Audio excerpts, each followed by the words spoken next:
ನಾನು ಇವತ್ತು ಮೊಟ್ಟೆ ಬೋಂಡ ಮಾಡ್ತೀನಿ. ಒಂದು 10 ಮೊಟ್ಟೆ ಬೇಯಕ್ಕೆ ಹಾಕೊಂಡಿದ್ದೀನಿ. ಅರ್ಧ kg ಕಡಲೆ ಹಿಟ್ಟು ತೊಗೊಂಡಿದ್ದೀನಿ. ಇಲ್ಲಿ 1 ಸ್ಪೂನು ಅಚ್ಚಕಾರದ ಪುಡಿ ತೊಗೊಂಡಿದ್ದೀನಿ. ಒಂದು ಸ್ವಲ್ಪ ಓಂಕಾಳು ತೊಗೊಂಡಿದ್ದೀನಿ. ಒಂದು 2 ಸ್ಪೂನು ಉಪ್ಪು ತೊಗೊಂಡಿದ್ದೀನಿ. 1 ಸ್ಪೂನು ಸೋಡಾ ತೊಗೊಂಡಿದ್ದೀನಿ. ಇದೆಲ್ಲನೂ ಹಾಕ್ಕೊಂಡಿದ್ದಕ್ಕೆ ಕಲಿಸ್ಕೋಬೇಕು. ಇದೆಲ್ಲನೂ ಹಾಕ್ಕೊಂಡು ಚೆನ್ನಾಗಿ ಮಿಕ್ಸ್ ಮಾಡ್ಕೋಬೇಕು. ಆಮೇಲೆ ನೀರು ಹಾಕ್ಕೊಂಡು ಕಲಿಸ್ಕೋಬೇಕು. ಸ್ವಲ್ಪನೇ ನೀರು ಹಾಕೋಬೇಕು. ಜಾಸ್ತಿ ಹಾಕೊಂಡ್ರೆ ತೆಳುವಾಗ್ಬಿಡುತ್ತೆ. ಮೊಟ್ಟೆ ಬೋಂಡಕ್ಕೆ ತೆಳುವಾಗಿರಬಾರ್ದು, ಗಟ್ಟಿನೇ ಇರಬೇಕು. ಒಂದು ಸ್ವಲ್ಪ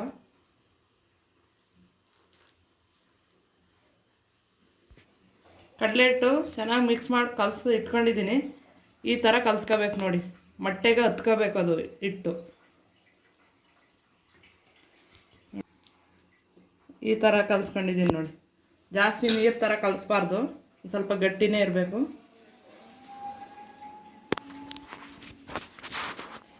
ಇವಾಗ ಒಂದು 5 ನಿಮಿಷ ಇದು ಮಿಕ್ಸ್ ಮಾಡಿ ಇಡ್ತಾಯಿದ್ದೀನಿ. ಆಮೇಲೆ ಮೊಟ್ಟೆ ಎಡ್ದು ಹಾಕೊತೀನಿ. ಇದು ಮೊಟ್ಟೆ ಬೇಯಿಸ್ಕೊಂಡು ಇಟ್ಕೊಂಡಿದ್ದೀನಿ. ಇದನ್ನು ಕಟ್ ಮಾಡ್ಕೋಬೇಕು.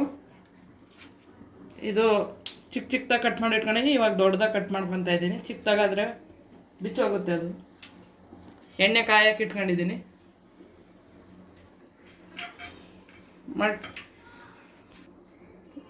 ಮೊಟ್ಟೆ ಕಟ್ ಮಾಡ್ಕೊತಾ ಇದ್ದೀನಿ. ದಾರ ತೊಗೊಂಡಿದ್ದೀನಿ. ಚಾಕಲ್ಲಿ ಕಟ್ ಮಾಡಿದ್ರೆ ನೀಟಾಗಿ ಬರಲ್ಲ.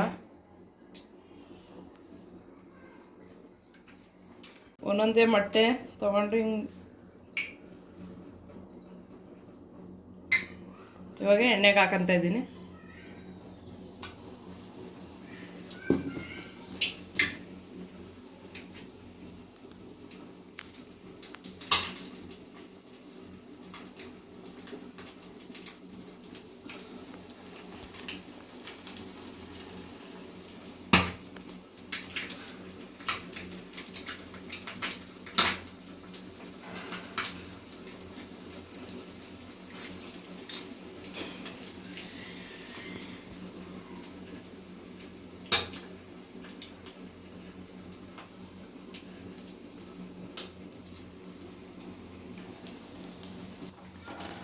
ಮೊಟ್ಟೆ ಬೋಂಡ ಬೆಂದಿದೆ.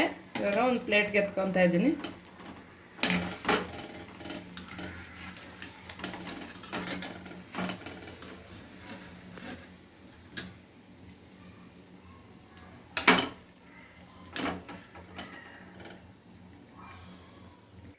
ಮೊಟ್ಟೆ ಬೋಂಡ ರೆಡಿಯಾಗಿದೆ. ಟೊಮೊಟೊ ಸಾಸ್ ಜೊತೆ ತಿನ್ನಿ, ಚೆನ್ನಾಗಿರುತ್ತೆ. ವಿಡಿಯೋ ಇಷ್ಟ ಆದರೆ ಲೈಕ್ ಮಾಡಿ, ಶೇರ್ ಮಾಡಿ, ಸಬ್ಸ್ಕ್ರೈಬ್ ಮಾಡಿ. ನೀವು ಒಂದು ಸತ ಮನೇಲಿ ಟ್ರೈ ಮಾಡಿ.